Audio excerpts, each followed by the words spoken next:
Hello, it's Gunbo time. Welcome back to another video.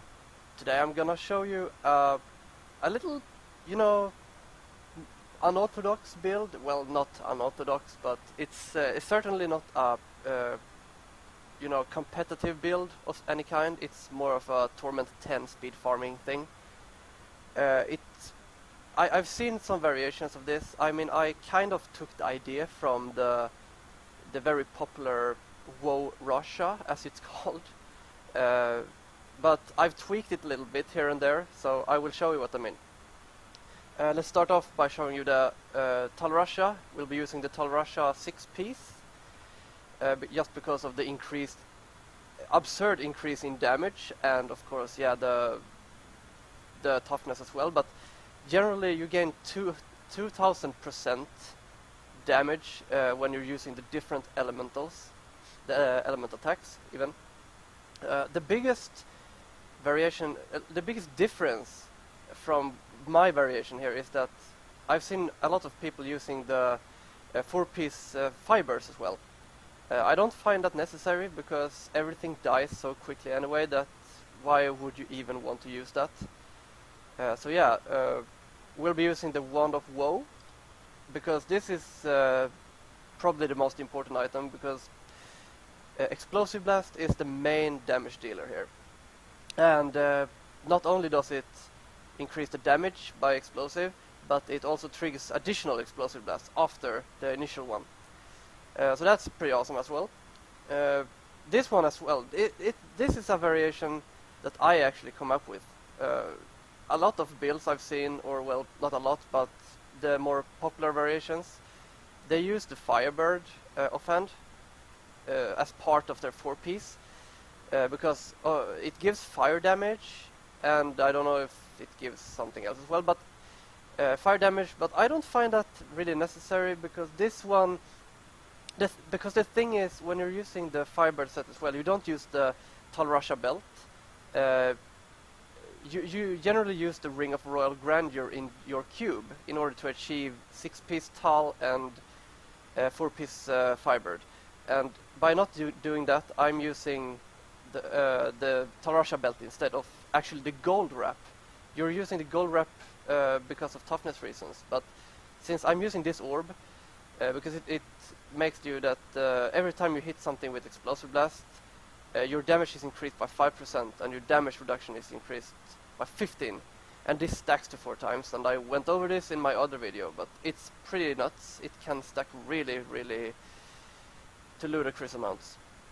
So yeah, you'll be using the Focus Restraint combo for even more damage potential, and for stats wise, I actually would recommend you to try to get Explosive Blast damage on your shoulders and your chest, because as I've said, explosive damage is your main damage dealer, so you gain a lot from that. Legendary gems use Bane of the Trapped for damage, since you will be standing in melee all the time. It's a very good choice. Bane of the Powerful, because if you're generally so fast, you're just going from elite to elite, and just, you're keeping the buff up all the time. Also, this damage against elites is very good, because that's the whole point of the build, to just run around and mow down elites.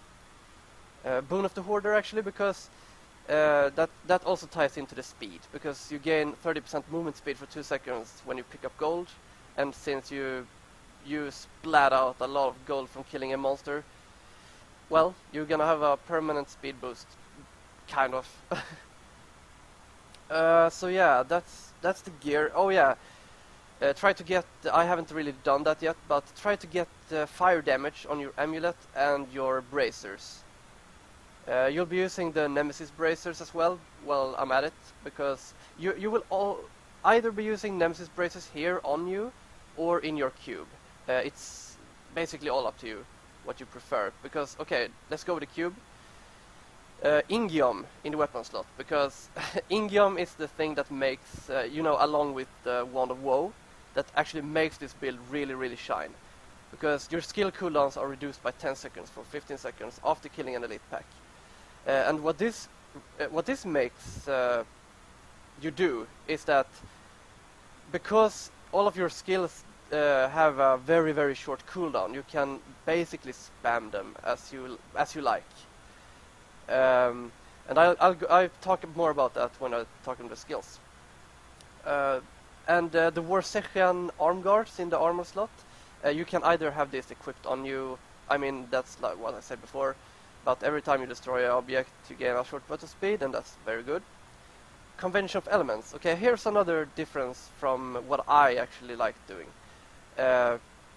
or rather what I prefer doing here, because most people use Ring of Royal Grandeur here to get, you know, the 6-piece and the 4-piece going of the sets, but I don't find it very useful, so I'm just using Convention for the extra fire damage sometimes.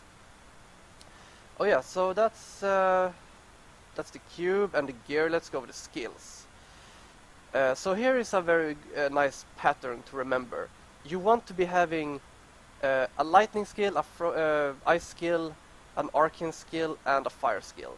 So for the lightning skill, we're using the electrocute lightning blast just because of it's so easy to hit something with it, because it just pierces through everything, and it procs your focus and one of your Rasha element bonuses. Frost Nova to proc your frozen mist, to proc your frozen ice element. Teleport Calamity to proc your arcane, because it deals damage when you land on something. Let's go over that. Explosive Blast, Chain Reaction to proc your fire Rasha thing. Also because this rune is definitely the best rune of the bunch, because it chains together a lot of small explosions, and together with the Wand of Woe you get like 6 explosions per press of the button, so well, that's a lot. Storm Armor Scramble to get your lightning thingy going. This is basically the best rune also because it gives you movement speed if you're hit by something. And for another little skill here that really impacts the build in a major way is Diamond Skin Prism, because this reduces your arcane power cost of all your skills by 9 while it's active. And let's go over this, because as you can see, Explosive Blast, it has 6 seconds cooldown. Frozen Nova has 11 seconds, Teleport has 11, and Diamond Skin has 15. And if you basically stack up on some cooldown reduction, which you can do by the paragons and your socket in your head and so on, you can easily get this down to 10 seconds, and the others as well. So you can spam everything as much as you like when the Ingium thing is active. So yeah, Illusionist for the passive, because when you take a certain amount of damage, you reset the cooldown of your teleport, and you gain a small amount of movement speed, which is awesome. Audacity, because you will stand in melee range all the time, like all the damage you deal is in melee range, so this is a no-brainer for sure. Elemental Exposure, this ties in with your Rasha bonuses, because you will be using different elements to proc the damage bonuses anyway, so you can have this to gain some more damage basically. Evocation, this also reduces your cooldowns by a lot, so I would generally pick this over, you know, anything else. For Paragon points, movement speed first, then primary, cooldown reduction, crit chance, crit damage, and then attack speed. Resist all armor, life, and regen. Area damage, I would say area damage, and then resource cost, then life on hit. I actually have gold find here because I've been farming some gold as well for, you know, Greater Rift empowerment thingy. But generally I think you should be maxing out this first over that. So yeah, okay, let's show you how this works. Get your storm armor going, and then it's just about to rock and roll. And of course I run into a dead end. So if I get some... Yeah, okay. So get used to just spamming your elemental attacks, because you see the Rasha thing is at 4 now, and now we're just gonna find an elite to proc our Ingium. There we go. So now you can see we just teleport around, just mowing down everything within our sight. So you can see that it's really not a very hard build to play, because you generally just spam your skills and hope to God you find elites in time. Well, now my Ingium ran out, so... But you have so much damage in the build anyway, so it shouldn't really be that hard to... Whenever you run out of Ingium, you shouldn't have a problem anyway with getting the kills you need.